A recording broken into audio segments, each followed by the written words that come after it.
So here we're going to revisit arc length, sector area, and segment area. And on the screen here, I've got the formulas that we use to calculate these things when we're working in degrees.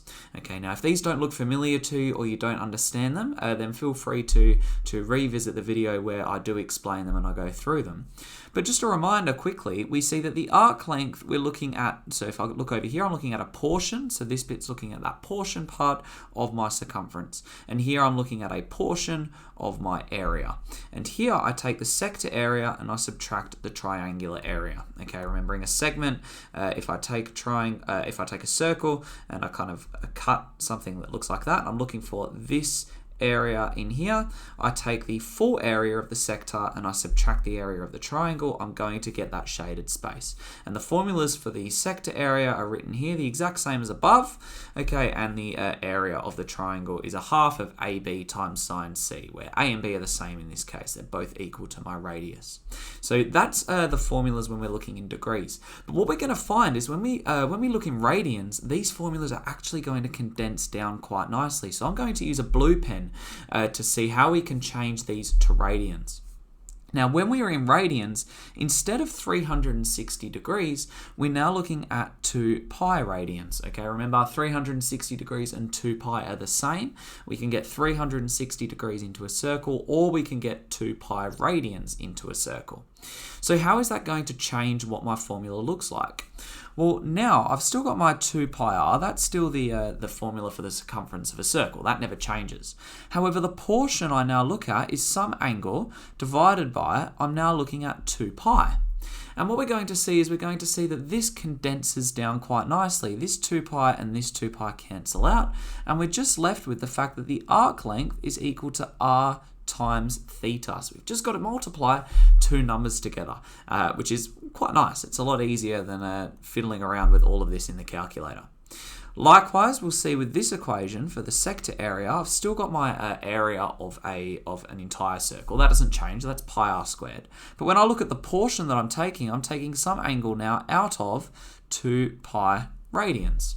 And now what I'll see that this pi and this pi are actually going to cancel each other out. So I see that the area here is equal to a half of r squared times theta. Okay, so again, a much more condensed formula, something that's a lot nicer to use.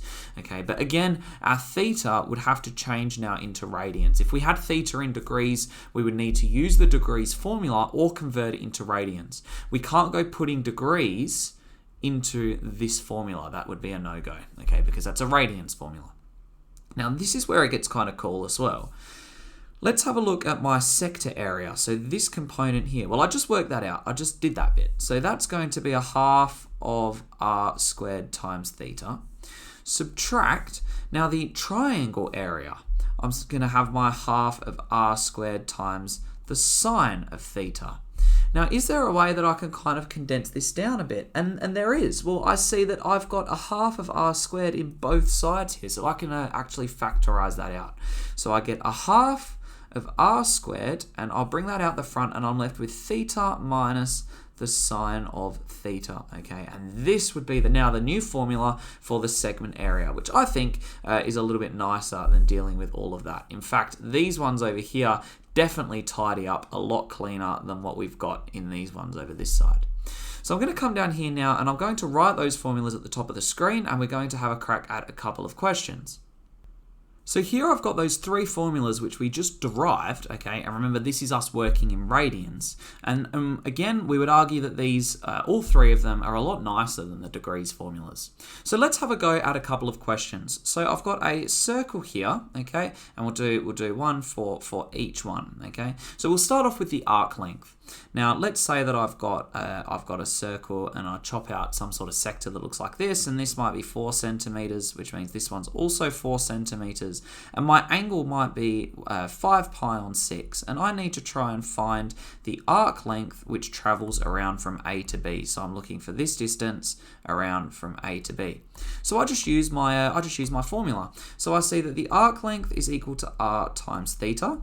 Now the radius here is 4, and I need to multiply that by 5 pi over 6. So I get 20 pi on 6, which I could just write as 10 pi on 3. And here here we are in centimeters.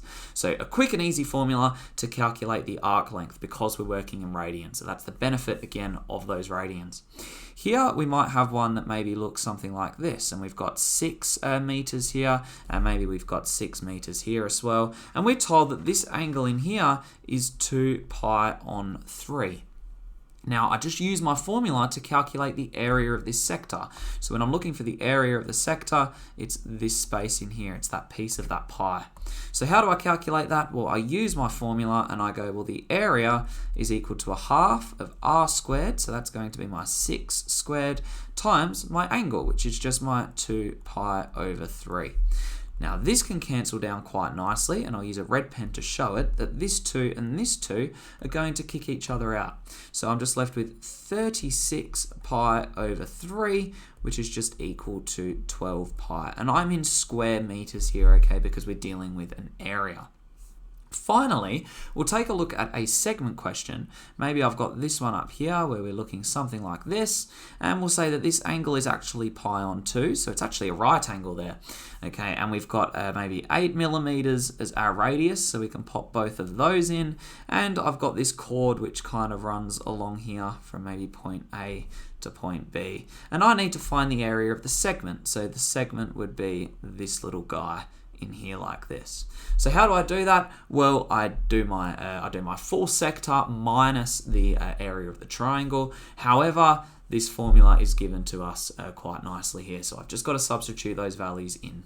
So I get that the area of the purple space there is equal to 1/2 times the radius squared, so that's my 8 squared, multiplied by my angle, which is pi on 2, subtract the sine of that angle, pi on 2. Okay, so this is where we need to be confident with our radians because we would be expected to do this without a calculator. So I end up with 64 here and divided by 2, so I end up with just my 32 outside of pi on 2. Now sine of pi on 2, sine of 90 degrees, that's just 1. Okay, so I end up with that. So I end up with 16 pi subtract 32, and I am in square millimeters here for that segment area.